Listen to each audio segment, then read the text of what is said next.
Welcome to Borra.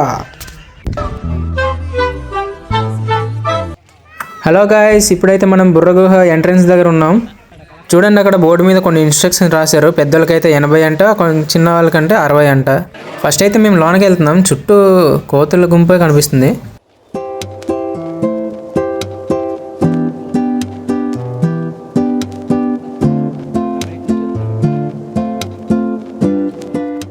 ముందుగా ఈ Borra caves Araku నుంచి 36 కిలోమీటర్లు ఉంటుందండి.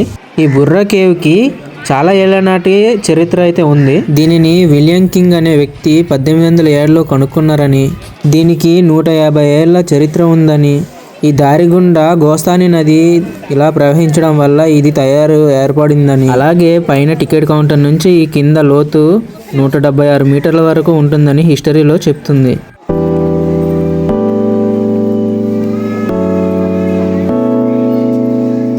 ఆంధ్రప్రదేశ్కి ప్రత్యేకంగా చెప్పుకునే గృహ ఇది.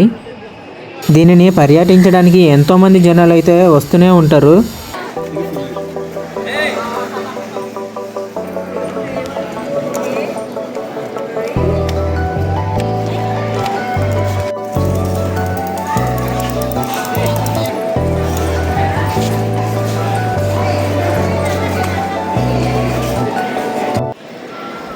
ఈ గృహ మొత్తం లైటింగ్ లేసి చాలా నీట్గా చేశారండి. కింద చూద్దాం, కింద ఎలా ఉందో చూద్దాం. వావ్ కదా.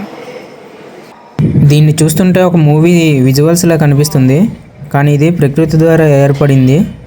చాలా బాగుంది కదా.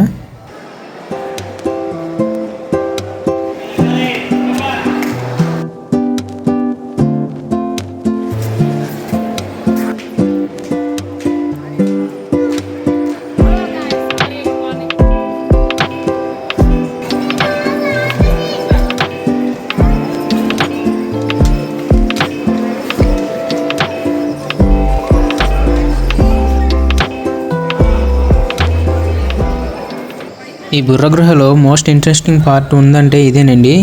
ఇక్కడ స్వయంభూ వెలిసిన శివలింగం అయితే ఉంది. చాలామంది ఈ శివలింగాన్ని దర్శించుకోవడానికి ఎంతోమంది పర్యాటకులు అయితే ఇక్కడికి వచ్చి దర్శించుకుంటారు.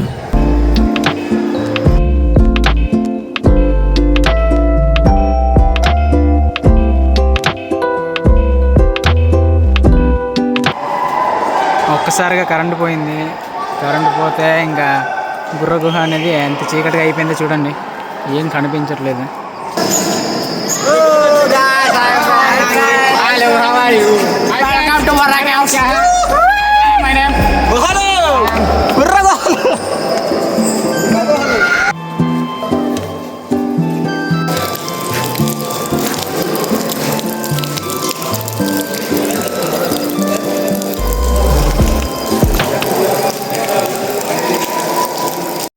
ఇంతటితో ఈ వీడియో అయితే ముగిసింది.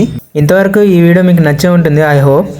ఈ వీడియోని చూసిన వాళ్ళు ఒక లైక్, షేర్ అయితే చేయండి. మీకు మీ అభిప్రాయం ఒక కామెంట్లో చూపించండి. అలాగే ఈ ఛానల్ని సబ్స్క్రైబ్ చేయండి. మళ్ళీ ఇలాంటి వీడియోలో మళ్ళీ కలుద్దాం.